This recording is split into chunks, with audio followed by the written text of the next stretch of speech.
तो last video मेरी बंद हो गई थी, ये पिछले वीडियो का अगला ही कंटिन्यू पार्ट है, ठीक है। तो इसको भी आप देख लेना साथ में। अब मैंने ये ब्लॉक, आपको ये ब्लॉक दिख रहा है, ये ब्लॉक दिख रहा है, क्यों? कॉस्ट के हिसाब से। मैं क्या करता हूं, अब ये रूट पोर्ट क्यों बना है जी बीच में? क्योंकि इसकी कॉस्ट आ रही है 19। क्लियर? ये ऊपर वाला ब्लॉक क्यों बना है, ये जो अभी हमने ओपन करके दोबारा लगाया है, ये इसलिए बना है क्योंकि ऊपर से भी कॉस्ट 19 है, बट मैक एड्रेस बड़ा है। मैं क्या करता हूं, यहां ऊपर वाले पोर्ट को ओपन करके इस वीडियो को लाइक करें। लेटेस्ट टेक्निकल वीडियोस देखने के लिए हमारे चैनल A2IT ऑनलाइन को सब्सक्राइब करें, बेल आइकन को दबाना ना भूलें। इसको लगा देता हूं गीगा में, इधर भी लगा देता हूं जी गीगा में, गीगाबिट। अब चेक करते हैं कोई फर्क पड़ा? बिल्कुल फर्क नहीं पड़ा, लेकिन ये कॉस्ट जो है ये 4 हो चुकी होगी। चेक कर सकते हो आप शो स्पैनिंग ट्री में, अनेबल शो स्पैनिंग ट्री, ये देखो अभी भी ब्लॉक है, कॉस्ट 4 है। लेकिन अगर मैं इस वाले पोर्ट को अब गीगाबिट में कर दूं और अपने पोर्ट को भी गीगा के अंदर कर दूं, अब आपको कुछ फर्क दिखेगा, देखना। देखो आप ध्यान से देखो, जिसको मैंने ब्लॉक किया हुआ था वो मेरा बन चुका है रूट पोर्ट, और ब्लॉक बीच वाला हो गया आपका। ठीक है, क्यों हुआ? अब उसका रीजन है, क्योंकि इधर से अगर आप देखोगे गीगा गीगा पोर्ट लगे हैं, तो इधर से कॉस्ट आ रही है 8, चाहे बीच में एक स्विच आ रहा है, और बीच में से जो कॉस्ट आ रही है वो आ रही है जी 19। तो इधर से उसको 8, मतलब ये टाइम के हिसाब से देख लेते हैं, इधर से 8 सेकंड लग रहे हैं, इधर से 19 सेकंड, तो वो इस रास्ते से ही आना पसंद करेगा ना। तो अगर आपकी कॉस्ट चेंज हो जाए, ठीक है, तो इट मींस उसके इफेक्ट पड़ते हैं। अगर आप दोबारा से इसको फास्ट के अंदर लगा दोगे, कोई भी लगा दो, फास्ट इथरनेट, ठीक है, इसको भी लगा दो फास्ट इथरनेट, ठीक है, इसको भी लगा दो फास्ट इथरनेट, आप देखना इमीडिएटली जो रूट पोर्ट था दोबारा इलेक्शन होगा उसका। इलेक्शन होने के बाद आप शो स्पैनिंग ट्री कर सकते हो, ठीक है, शो स्पैनिंग ट्री। आप देखना ये देखो लिसनिंग स्टेट में, अभी थोड़ी देर में ये लर्निंग स्टेट में जाएगा। उसके बाद ये देखो फॉरवर्डिंग, पहले ब्लॉक कोई और था, अब ब्लॉक कोई और हो चुका है। अब आप चेक कर सकते हो पीछे जाके, ये देखो ये F0/1 ब्लॉकिंग स्टेट, और उससे पहले कहा था ये बीच में,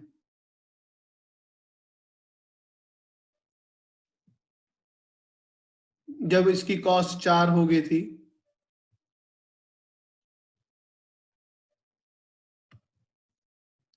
हाँ इसकी इसमें से हुई थी, इसमें चेक किया था शायद हमने शो स्पैनिंग ट्री। अच्छा गीगा वाला हमने चेक किया था, इसमें किसमें किया था? मैं 4 वाला चेक हूँ, अभी ही शो हिस्ट्री में नहीं दिखा रहा वो। चलो दोबारा लगा के आपको पता लग गया ना, बीच वाला ब्लॉक था, ये देखो लिखा भी हुआ है मैंने, ये ब्लॉक हो चुका था एक टाइम पे। जो हमारा ये वाला पोर्ट था बीच में, कौन सा पोर्ट लगाया हुआ है ये मैंने?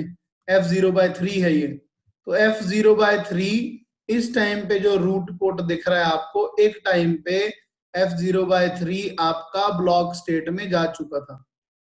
ये कहाँ पे गया था, मैं आपको दिखाना चाहता हूँ। ये देखो जब मैंने गीगा वाला पोर्ट डाला था तो ये 4 उसमें था, लेकिन जब मैंने दोबारा इधर भी गीगा वाला डाला था तो ये दूसरी साइड से हो गया था। क्यों? क्योंकि 19/4 अभी भी 23 आ रहा था, लेकिन जब दोबारा हमने चेक किया 19/4 करके, फिर हो गया। अब इस टाइम पे ब्लॉक पोर्ट फिर ऊपर चला गया, ये रूट पोर्ट आ गया। अब क्वेश्चन ये आता है कि ये तो चलो कॉस्ट चेंज है, आपके पोर्ट के ऊपर डिपेंड करता है। मान लो आप मैनुअली आप चाहते हो कि ये वाला बन जाए जी रूट ब्रिज, और जैसे ही ये डाउन हो, टेबल चाहे और लगा लो, आप ऐसे भी बना लो चाहे, ठीक है, जब ये मेरा बन जाए रूट ब्रिज, ठीक है, और मान लो ये डाउन हो जाए, तो इमीडिएटली इसके बाद जो ये 60 वाला है ये बन जाए रूट ब्रिज। मतलब जैसे ही ये वाला डाउन हो तो रूट ब्रिज ऑटोमेटिकली 0002 वाला ना बने, 0060 वाला बन जाए, जबकि ऐसा पॉसिबल नहीं है। ठीक है, एक बार करके देख लो, चाहे ये तो ब्लॉक ही रहेगा जब वो डिलीट होगा, लेकिन मेरा टास्क है, हमारा क्वेश्चन ये है कि अगर ये डिलीट हो जाए तो ये रूट ब्रिज बनना चाहिए। तो इस कंडीशन में हम क्या कर सकते हैं, पहले चेक कर लो दोबारा से शो स्पैनिंग ट्री। आप देखोगे इसका जो काम है वो प्रायोरिटी बेस है, ठीक है। तो हम यहाँ पे कमांड लगाने जा रहे हैं स्पैनिंग ट्री। अभी तो VLAN 1 चल रही है ना, आज हम VLAN 1 के ऊपर ही करेंगे। VLAN 1 root primary. प्राइमरी करने से क्या होगा, शो स्पैनिंग ट्री में इसकी जो कॉस्ट है, सॉरी जो इसकी जो प्रायोरिटी है वो 24,576 हो गई है। मतलब जो 32,768 थी उसमें से माइनस हो चुके हैं 4,196, माइनस हो चुके हैं 4,196, मतलब 2 बार 4096 माइनस होने के बाद 24,576 हो गई है ऑटोमेटिकली। अब क्यों हुई है, रीजन बताता हूं। क्योंकि मैं इस स्विच के ऊपर, दूसरे स्विच के ऊपर कमांड लगाना चाहता हूं spanning tree VLAN 1 root secondary. जब हम सेकेंडरी की कमांड लगाते हैं, ठीक है, तो जो मेरी प्रायोरिटी होती है सेकेंडरी कमांड के अंदर, मेरी प्रायोरिटी एक बार माइनस करती है 4096 को, जिससे वो बन जाती है 28,672। अगर दोनों कमांड, प्राइमरी कमांड लगाने से और सेकेंडरी कमांड लगाने से बराबर ही प्रायोरिटी कम हो जाएगी तो उसका इफेक्ट पड़ेगा मेरे मैक एड्रेस के हिसाब से, तो वो मैं नहीं चाहता।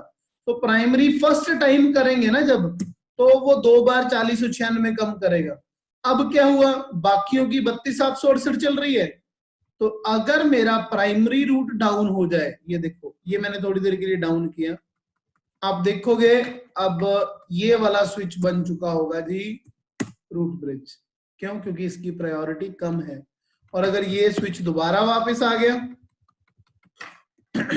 तो ये दोबारा चेक कर लो इसे, अब ये रूट ब्रिज नहीं है, ठीक है, क्योंकि अब रूट ब्रिज दोबारा से ये बन चुका है क्योंकि इसकी प्रायोरिटी मेरी कम है, रूट ब्रिज।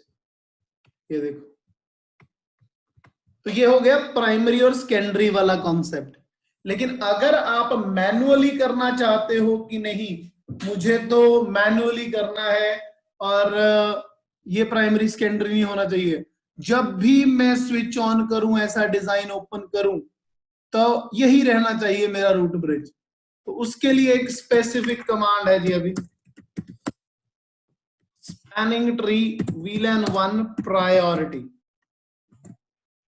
ठीक है जी, आप मर्जी से नहीं दे सकते, मैंने पिछली बार भी बताया था ये, आप जो भी वैल्यू दे सकते हो वो इंक्रीमेंट उसका 4096 में होना चाहिए। तो इस टाइम का करंट जो मेरा रूट प्राइमरी है, मतलब मेरा रूट ब्रिज है, उसकी प्रायोरिटी 24,576 चल रही है। तो अगर मैं इसको 20,480 कर दूंगा तो ये मेरा काम हो जाएगा इजीली। और अगर आपने प्रायोरिटी कर दी 0 शो स्पैनिंग ट्री, तो VLAN के हिसाब से उसकी प्रायोरिटी हो जाएगी 1। अब जब तक प्रायोरिटी सभी की 0 नहीं हो जाती तब तक यही मेरा रूट ब्रिज बना रहेगा। तो ये मेरी मैनुअल कमांड है। पहली कमांड मैंने लगाई जी spanning tree VLAN 1 root primary,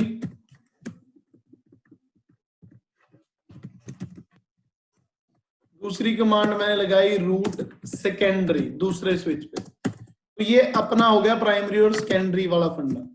लेकिन जब मुझे करनी थी प्रायोरिटी चेंज, मैंने स्पेसिफिक जाके उसकी प्रायोरिटी 0 कर दी, जिससे क्या हुआ, सभी जो भी अब बनना चाहेगा रूट ब्रिज, तो ज्यादा से ज्यादा वो क्या करेगा, सबसे कम 0 करेगा अपनी प्रायोरिटी। लेकिन अगर सभी की प्रायोरिटी 0 होगी तो ऑब्वियसली सबसे एंड में फिर से मैक एड्रेस के हिसाब से इलेक्शन होना शुरू हो जाएगा। तो ये आपका है जी नॉर्मल, जिसको आप बोलते हो स्पैनिंग ट्री प्रोटोकॉल। तो ऐसे आप उसमें चेंजेस कर सकते हो। अब थोड़ा सा आपको थ्योरी, बाकी जो प्रैक्टिकल पीवीएसटी और आरएसटीपी का है वो कल देखते हैं, ठीक है। अब जरा थ्योरी बुक की तरफ जाते हैं। इतना समझ में आ गया आपको? वैसे मैंने कमांड लिख दी है मैन्युअली, आप खुद भी पंगे ले सकते हो इसमें। जरा बुक के अंदर चलते हैं अभी।